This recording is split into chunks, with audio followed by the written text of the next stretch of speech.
Hindi pa nahaltak dito eh.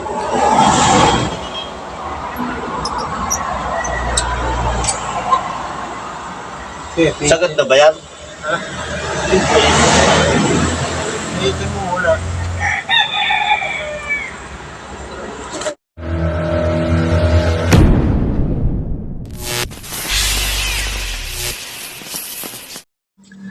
Lamig, maulan. Ay, good morning mga pare ko. Happy Tuesday morning. God bless po sa ating lahat. Isang maaga at medyo maulang mapagpalang araw.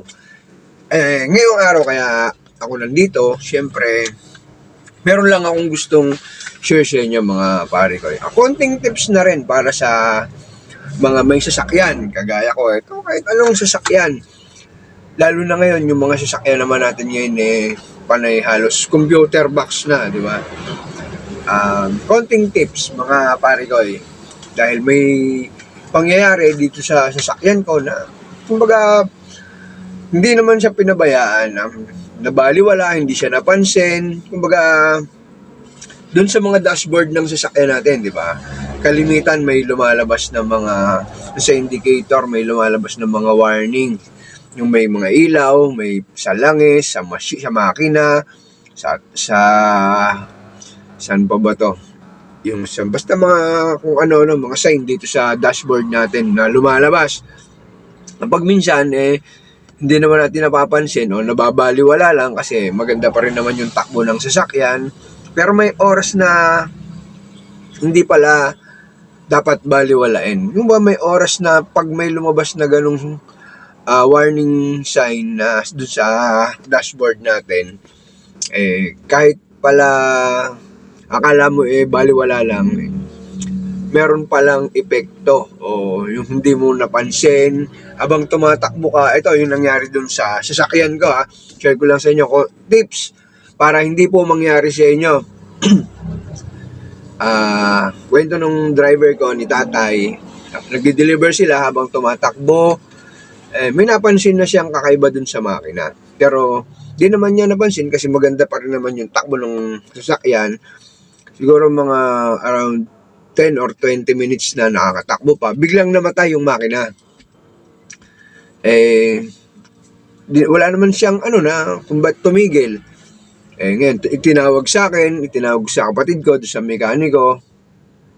Chinek nila, kumbaga ayaw na nga mag-start. Sabi ng kapatid ko, palamigin muna kasi parang overheat. Di siya siyang sa madaling sabi overheat nga tong sasakyan. Ang naging sira, napaka lang mga idol, mga bari ko kumbaga lang siya, yung minor damage lang. Kumbaga lang siya overheat lang. Pero kinalabasan pala nung overheat na yon kasi hindi lang napansin. Hindi naman napabayaan. Kumbaga, nandun sira talaga.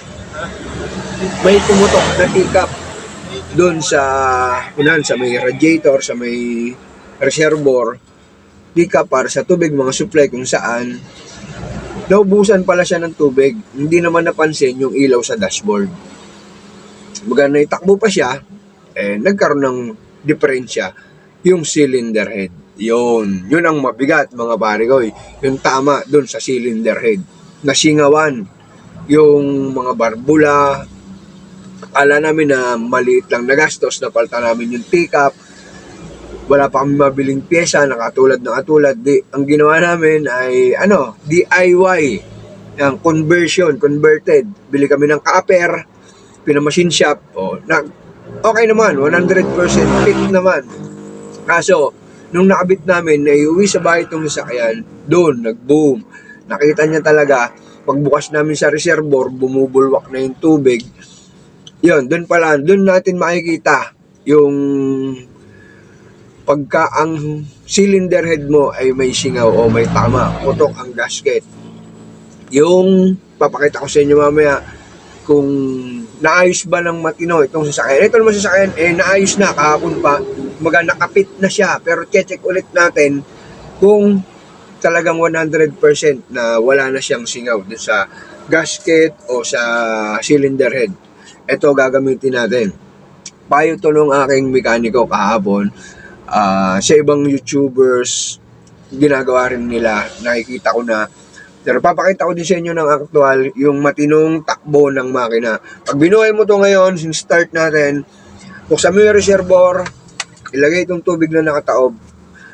Kalimitan naman, tingnan nyo yung tubig kapag may pumapanik ng mga bula na maliliit o kahit malaki, mas mahal pa. Kung malaki, hindi pa rin 100% fit na gawa yung makina. Pero kahapon, pinatakbo na namin to ng hanggang 5 hours. Tapos na break-in ko na ng konti, ayos na.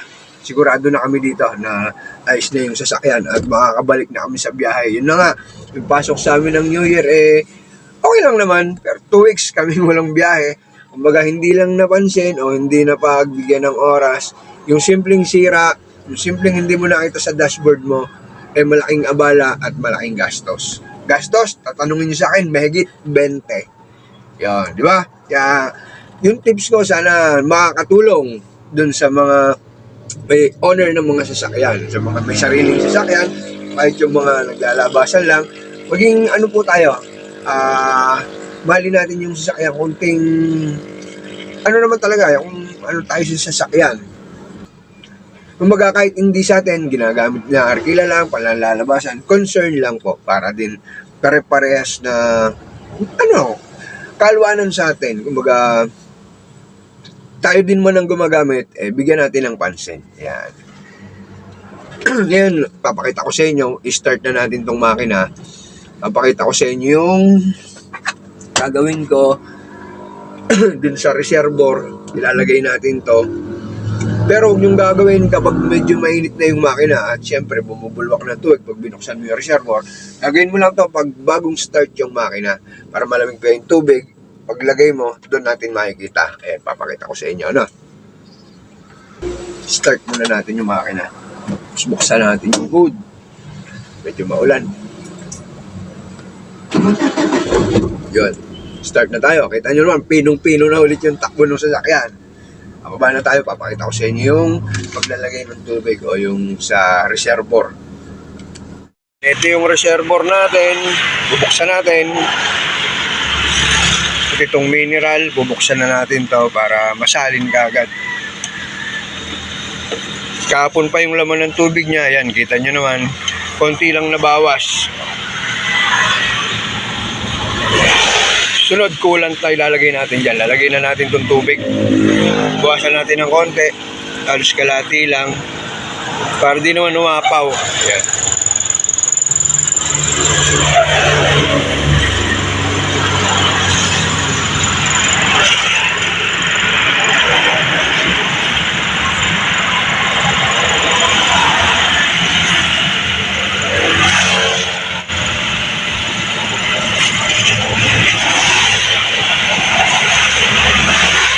Ayan, kita nyo naman, clear na yung tubig.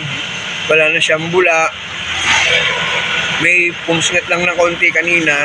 Siguro yun yung natirang hangin sa loob. Pero okay na yan. Wala na siyang bula. Kita nyo naman. Yan yung 100% napit na yung makina. Na mas maayos yung pagkaagawa.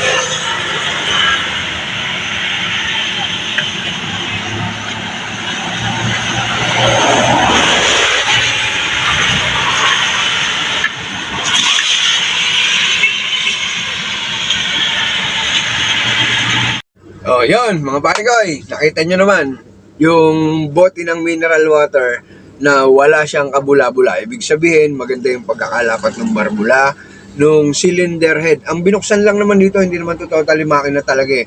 Yung cylinder head, yung takip, yung ibabaw, yun yung nabingkong. Tapos yung mga barbula, buti nga yung mga tawag ng parang arm, hindi siya na bale, hindi siya naputol. Kumbaga, please, maganda pa rin yung, kasi computer box, pinatay niya kaagad yung makina nung na-detect niya na may problema. Yun yung pinakamaganda dun sa computer box. Alam din naman natin, siyempre, kapag isang sira, kapag ganito, computer box, kapag nagpa-diagnose tayo o nagpa-scan, alam naman natin na medyo mahal yung bayad. Kaya, kung kaya nating gawa ng paraan o mas maalagaan ng mabuti yung ating mga sasakyan, lagi nating i-check, wala namang masama, ay gawin natin para iwas, abala, at malaking gastos. Yun lang mga pare ko, mga idol. Kita nyo naman, narinig nyo naman yung takbo ng sasakyan yan. Pinong-pino na. Parang balik siya sa dating takbo original. Maganda yung pagkakagawa. Thank you sa mekaniko ko, kay Kuya Randy, at doon sa mga nakasama ko, sa mga nabilang ko ng pyesa, tumulong sa akin. Maraming salamat. God bless po sa inyo lahat. Sana po meron na kayong natutunan o konting na may na-share ako sa inyo na konting kaalaman para sa sasakyan, para aware tayo kung ano yung lumalabas sa mga dashboard o kung ano yung dapat gawin kapag may naramdaman na kakaiba sa ating mga sasakyan. Huwag nating baliwalain. Maliit na diferensya, lalaki yan kapag napabayaan. Ayun lang. Good morning. God bless po sa ating lahat. Thank you very much. Bye-bye. Shoutout ko muna yung aking bilas, si Boss Jeff. Ngayong araw na to ang flight niya. Next year na ulit tayo magkikita, magwawalwala. Napakasarap ng ating isang buwan mong bakasyon at punong-puno ng kaligayahan. Mag-ingat ka parati lagi. Mag-ingat ka palagi dyan sa bansa na pabalikan mo, na pupuntahan mo. Dun sa mga pamilya na nandito. Siyempre, pamilya natin. Kami naman ang bahala dito at gagabayan naman namin sila, puprotektahan. Mag-ingat ka kasi nagsusolo ka dyan. Once may kapatid ka naman dyan, yung si Kambal, mag-ingat kayong pareho at malayo kayo sa inyong mga pamilya. Yun, protektahan ng sarili. Boss, Jeff, God bless. Mag-ingat ka palagi. Good luck, safe flight, safe travel. Thank you. Bye-bye.